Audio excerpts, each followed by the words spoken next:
Assalamualaikum warahmatullahi wabarakatuh. Nama saya Muhammad Rabani Putra Buana dengan NPM 122322136. Saya di sini akan membahas tentang kurva lingkaran. Jadi, kurva lingkaran ini menciptakan perubahan arah dengan radius yang tetap. Kurva transisi memiliki radius yang berubah perlahan agar penumpang lebih nyaman dan gaya sentrifugal tidak terasa tiba-tiba. Kurva transisi juga membantu menaikkan permukaan jalan secara bertahap sehingga kendaraan lebih stabil. Kurva-kurva ini sangat penting untuk perencanaan jalan dan rel, terutama di daerah dengan banyak tanjakan, sungai, gedung, atau rintangan lain. Karena itu, jalur jalan atau rel seringkali harus digabungkan dari beberapa bagian lurus dan kurva. Di sini ada elemen lingkaran, yaitu ada mungkin parameternya ada radius. Radius di sini adalah jarak dari pos lingkaran ke lengkung. Hmm, yang ini ya, merupakan kurva dengan radius semakin kecil berarti semakin tajam belokannya. Lalu ada deflection angle, yaitu sudut perubahan antara dua jalan lurus yang disambungkan oleh kurva. Biasanya diukur pada titik perpotongan P atau intersection point yang bahasa ini. Lalu ada tangent distance atau jarak dari titik kurva PC. PC itu adalah point of curvature ke titik perpotongan IP dan juga dari IP ke titik akhir kurva. Kedua jarak ini sama panjang. Long, long chord itu adalah jarak lurus dari titik awal ke akhir kurva PC ke PT. Lalu ada arc length atau S-nya, itu merupakan panjang lengkungan dari awal sampai akhir kurva. Di sini dijelaskan dan dijelaskan ya bagaimana posisi dari R, reflection angle, dengan distance, long chord maupun arc length. Lalu di sini ada rumus dasar. Rumus data, rumus dasar yang harus dipakai. Gitu. Rumus dasar ini dipakai dengan satuan radian. Contohnya ada 360 sama dengan 2 pi. 2 pi ini sama dengan 6,2832 radians. Lalu untuk mencari arc S-nya itu ada radian.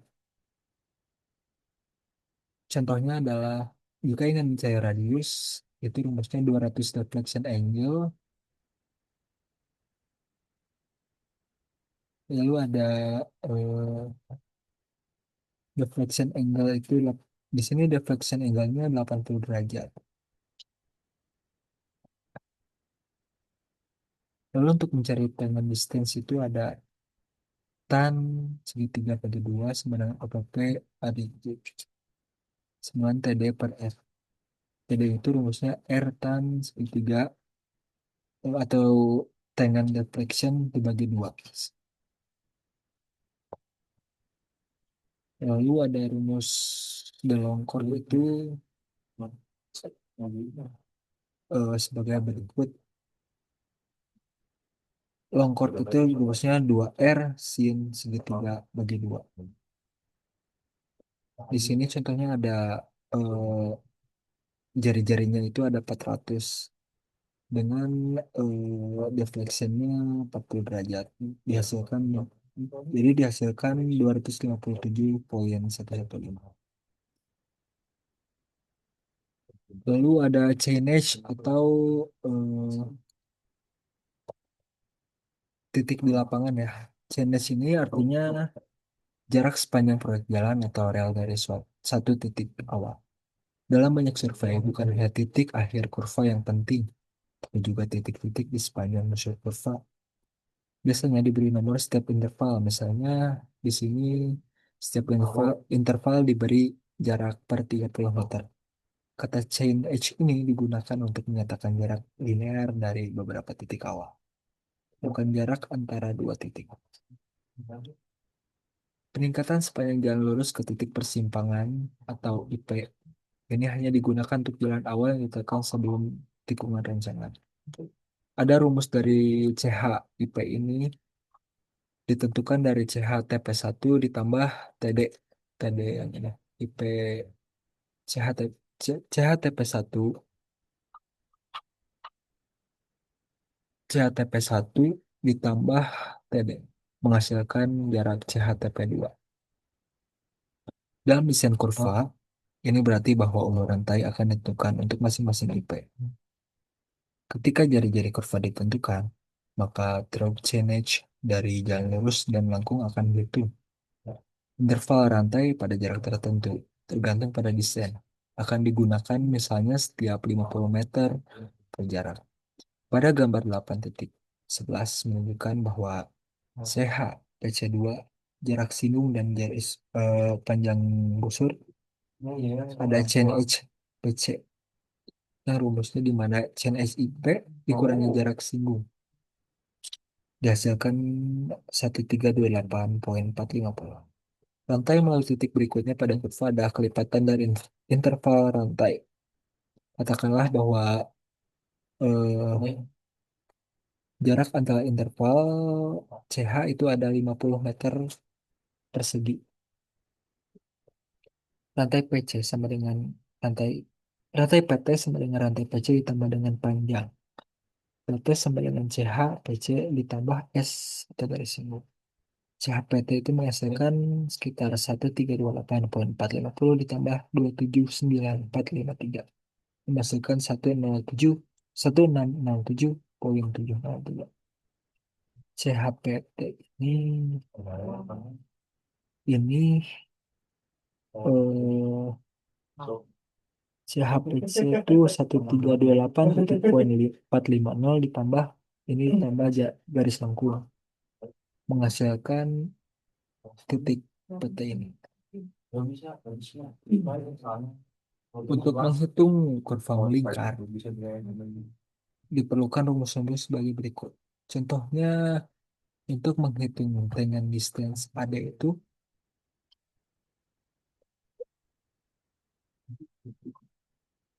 hmm, atau untuk menghitung radius dibutuhkan AD tambah kot segitiga per 2. Ini merupakan rumus-rumus dari kurva melingkar yang ada di gambar ini. Lalu untuk layouting atau penempatan titik-titik kurva melingkar ini ada beberapa cara yaitu untuk cara yang pertama letakkan titik utama TP1, IP dan TP2. Lalu letakkan titik tengah kurva mahkota atau H jika diperlukan. Lalu mengukur dari IP ke mahkota. Jarak sekat mahkota adalah pemeriksaan yang baik. Lalu tentukan garis tengah kurva melingkar dengan sudut refleksi dan chord akan lalu offset tangan, offset akord dan radiasi menggunakan koordinat. Lalu langkah-langkah pengaturan menggunakan sudut refleksi dan metode chord ini bahas pada gambar 8.14 dengan cara menerapkan total station di TP atau di titik di gambar ini TP1 lalu dari titik ini diarahkan ke titik potongan IP ukur dan tandai panjang chord lalu putar sudut refleksi ke titik kedua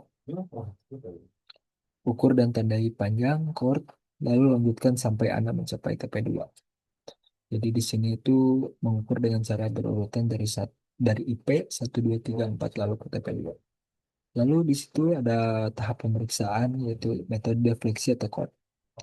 Lalu lakukan pemeriksaan visual. Apakah kurva itu terlihat benar?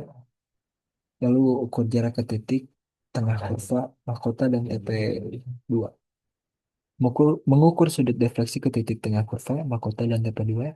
Mengukur jarak antara masing-masing titik yang dipatok, akord masuk, melalui dan keluar. Lalu memeriksa jari-jari ke titik-titik yang dipatok untuk melakukan pemeriksaan. Jika titik tengah dapat diakses, ulangi pematokan dari TP2. Patok harus berada pada titik yang sama dengan patok dari TP1. Lalu yang kedua adalah langkah-langkah pengaturan menggunakan metode koordinat diperlihatkan pada gambar 8.15. Langkah yang pertama adalah perhitungan. Perhitungan dengan menentukan koordinat semua titik yang akan dipatok. Di sini ada TP1 seperti di gambar, TP2, dan juga IP atau dia garis perpotongan. Dan semua titik rantai. Contohnya 1, 2, 3. Lalu pasang total station pada titik terkoordinasi yang diketahui. Contohnya pada titik CP1 dan pandangan ke kontrol terkoordinasi kedua titik ke CP02 untuk melakukan pesan. Lalu tetapkan bantalan backside di total station. Lalu hitung bearing dan jarak ke tiap titik pada kurva yang akan dipatok di CP1. Lalu matikan bearing dan ukur jarak ke tiap titik pada kurva yang akan dipatok. Lalu gunakan atau lakukan pemeriksaan metode koordinat ini dengan cara ukur arah dari jarak kontrol kontrol kerja, lalu periksa titik kontrolnya, lalu lakukan pemeriksaan visual apakah kurvanya benar. Ukur jarak antara masing-masing titik patok, akord masuk, melalui dan keluar. Lalu periksa jari-jari ke titik-titik yang akan dipatok jika titik tengah dapat diakses. Ulangi pematokan dari titik kontrol kedua atau patok tersebut harus sesuai atau di cross check kembali. Lalu di sini ada perhitungan. Di sini ada perhitungan dengan desain parameter buat kurva. Di sini ditentukan ada kurva ini yang satu. Di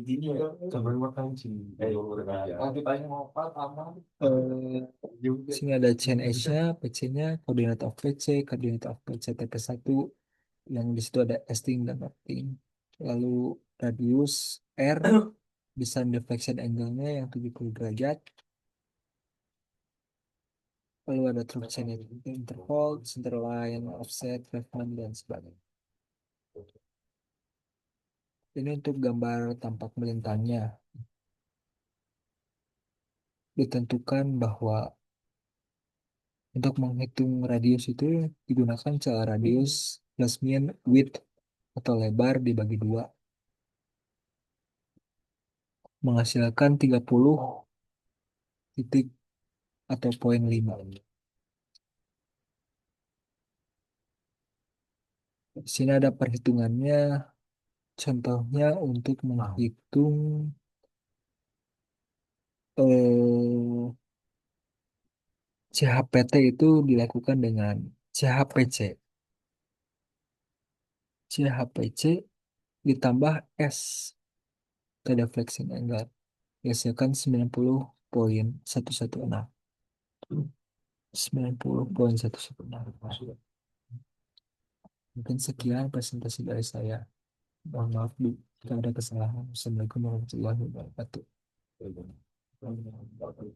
Allah.